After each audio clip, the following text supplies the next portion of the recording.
G'day guys, welcome back to another video. Today I thought I'd do a bit of a different sort of video. It's a bit more of an impromptu video. So I had a client recently ask me about, is there property still worth buying in Perth, or can you still buy properties in Perth for around that 600,000 mark? So I thought, you know what, why don't we do a video together and look and see what sort of properties exist in the Perth market at this stage. So let us have a look. I thought I'd do this all together, guys, so we can have a look at how we can set it up. We look at Greater Perth and we look at rest of WA.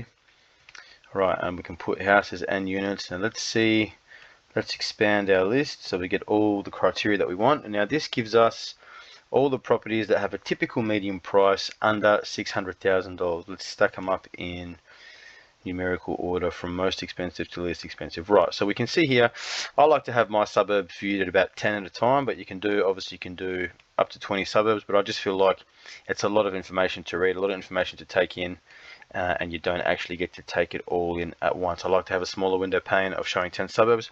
We've actually got up to, what, 17 pages times, except for the last one, times 10, so about 162 odd suburbs in WA at this stage that are still valued between that 100 to $600,000. Like, we could change this number to anything, right? We can make it 300,000 to be a bit more realistic.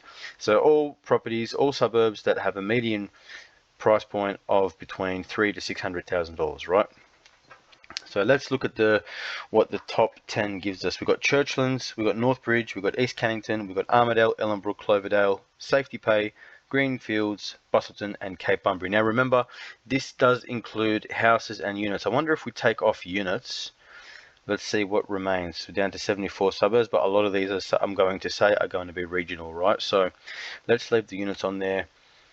We could even divide it up in between looking at 3, 4, and 5 bedroom properties separately, but that does spit out a lot more suburbs, right? So let us just leave it as all, because not every suburb is going to be shown according to the number of bedrooms per property, right? Okay, so let's conduct a little brief together and let's just see what we sort of end up with. We'll just have a bit of a mucking around, a bit of experimenting, guys, and let's truly answer this question that my client asked me a couple of days ago. Is there still areas worth looking at that are less than that $600,000 mark, right? So let's start off with confidence, not low. So we want to target suburbs that have a decent amount of transaction listings that happen between them. And we've already seen we've eliminated down to about 95 entries here down the bottom from about 11,000, right? So we've eliminated that. Now let's look at suburbs.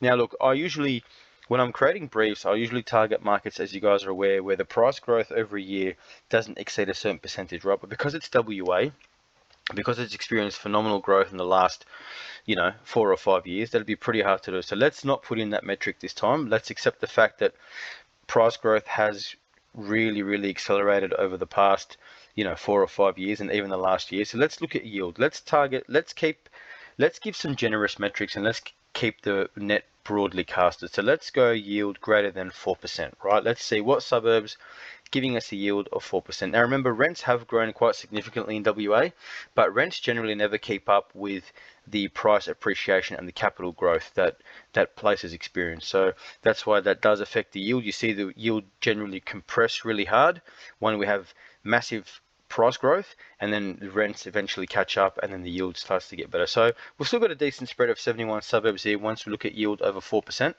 which is good. Let's put in our next metric, guys, and let's look at the rented owner occupier of less than the magical number of 40%. So remember, we want to target suburbs that have less rented owner occupiers than 40%, right? And that brings us down to 45 suburbs. So we can already see, guys, in the 4 metrics that we've put in, looking at houses and units across the LGAs and suburbs of Western Australia, Perth, we said that we're down to 45 suburbs, right? Guys, on a side note, tell me what other YouTube channels are out there, barring maybe 1 or 2, what other big buyers agents YouTube channels out there are putting up this sort of information? They're not, guys. They're talking about their portfolio sizes. They're talking about how you can't invest without using their services. It's only these sort of channels and guys like myself that are really cutting out the noise and really doing some proper research, proper due diligence. So please support the channel, guys, and subscribe. It helps us to grow and helps us to reach more people, right? So let's look at the next metric that we're going to input. Let us look at inputting a affordability metric. Now, you have to be very sensible when you put this in. If we scroll over to the affordability tab the affordability index here with the metrics, we're going to see a lot of these areas are going to be unaffordable to their local demographic, right? We can already see here Girraween, 38.24 years, Orana, nearly 40 years for the local demographic to pay off a standard 30-year home loan, right? We can still see some areas actually rather affordable, which is very interesting. You know, you look at Ellenbrook, still under 30 years. You look at Bayswater, which is a suburb very close to Perth City, it's still 23 years. You look at Gosnells, which has had some phenomenal growth, it's still at 28 years. So it's still rather affordable to the local demographic of Western Australia, because we do know that Western Australia has the largest income across the country in terms of per capita per person, right? So that might play a factor in there. So let's look at affordability index, and let's put that at less than 40 years. Like, we could put 30, but we're really eliminating a lot of suburbs. So let's put 40, and let's see where that takes us down to. So it takes us down to 45 suburbs still, right? So we haven't changed. So once we see that happen, I like to muck around with the numbers a bit. Let's put it at less than 37 years. Let's whittle it down a little bit more, and let's see what that gives us. So we're down to 43 suburbs, right? 43 suburbs. We could even narrow the net a little bit more, and let's just put it at 35 years. So affordability metric, let's put it at less than 35 years to own, and that brings us down to 43 suburbs still, right? Which is actually still very surprising, guys. Very surprising that there are still 43 suburbs at this stage, houses or units in WA, that have affordability metrics of less than 35 years to own, which is a testament to the sort of income that people in Perth and Western Australia make. We can look at the ERSAT score, but I mean, we can do that just to have a quick look and see what that does for us. I mean, let's put in an ERSAT score of greater than 3, and let's see what that eliminates. Because if you want to invest in suburbs that have a slightly better ERSAT score, that actually takes us down to 26 suburbs, right? So if we go to the ERSAT score here, we see that across the board, let me put that down to 20, we see all these suburbs now have an ERSAT score of less than 3. So these are the more desirable suburbs. And if you're familiar with WA, you know places like Wembley, places like Stirling, places like Bayswater, places like Success, places like Cardinia, they are very, very nice upper class sort of suburbs, close to the city, close to great amenities. So let's leave this metric in for now, and let's see what else we can get and what we can narrow down to that 5 or 10 suburbs in Western Australia at this price point, right? Remembering that this is covering houses and units. I dare say for a lot of these suburbs you won't find a standalone house for less than 600,000, but for the purpose of this video, let's just continue to have a look. Right, let's go stock on market, and let's put that at less than 1%.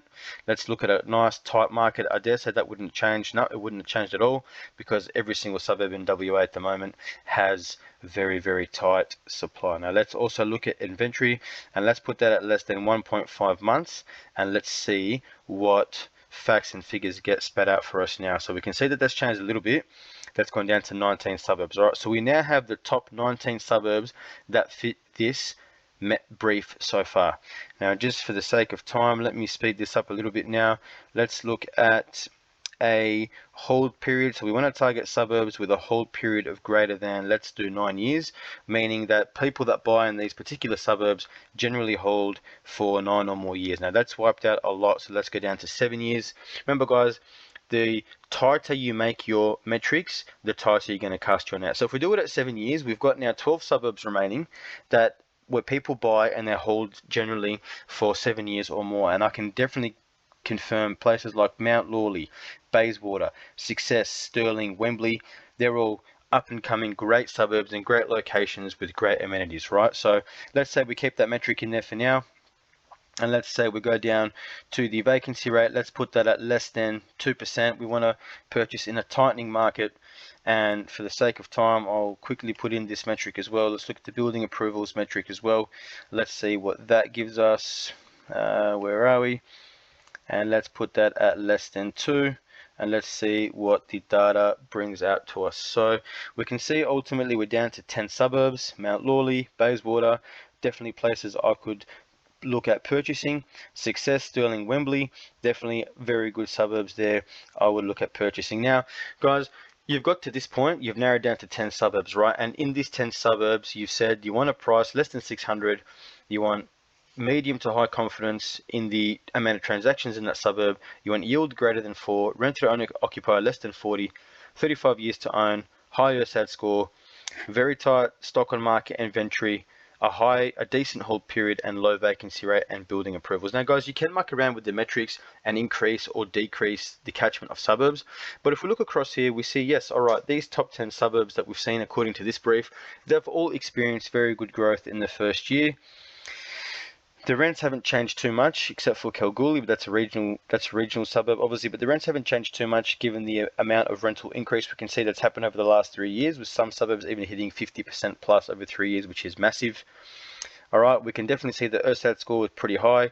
We can see rent to owner occupier less than that 40% mark, very good affordability. And we see the stock on market metrics, both long-term, short-term, pretty favorable. Look at that inventory, extremely tight, 1 month inventory on market only for all of these areas. And again, building approval ratio is extremely tight, no new builds coming on board. Days on market, extremely tight. Days on market long-term trend, guys, is in the negatives, which is good, which means the trend is extremely positive in terms of supply getting snapped up quickly, and the days on market are decreasing week in, week out. Very tight vacancy rate across the board. And if we come to the end here, we see that a lot of these suburbs are very, very close to Perth City. Mount Lawley, 3 kilometres from the CBD. Bayswater, 7 kilometres. Stirling and Wembley within that 10-kilometre radius. So we can see, guys, that there is still areas to invest in. You won't find a standalone house in a lot of these suburbs, but you definitely may find units, 2 or 3 bedroom villas. And look, my final thoughts would be, depending on your brief, depending on your portfolio, depending on your investment stage and what your next property ought to buy you, then these are some areas that you may still consider. Once houses get too expensive, people are going to look at the next best thing, which is villas, 3 bedroom, 2 bedroom villas in good locations with good amenities. And if it fits your portfolio strategy, then it's definitely something that I would potentially consider still. I personally am avoiding investing in WA at this stage of its cycle and at this stage of my portfolio journey. I'm looking to utilize other markets that are at the beginning of their run. However, that this market still does have a place to play with someone that wants a quick equity play, 1 to 2 years, pull out some equity and go again, or wants to get into the Perth market and capture some more of the growth left in the tank. So guys, I hope you enjoyed this video. Remember, none of this is financial advice. Please consult your professionals before you look at purchasing, but there's definitely some food for thought here, and just narrow it down to 10 suburbs in 15 minutes, and then you go through each suburb and do your own due diligence, your own deep dive, and go from there. So guys, until the next video, take care.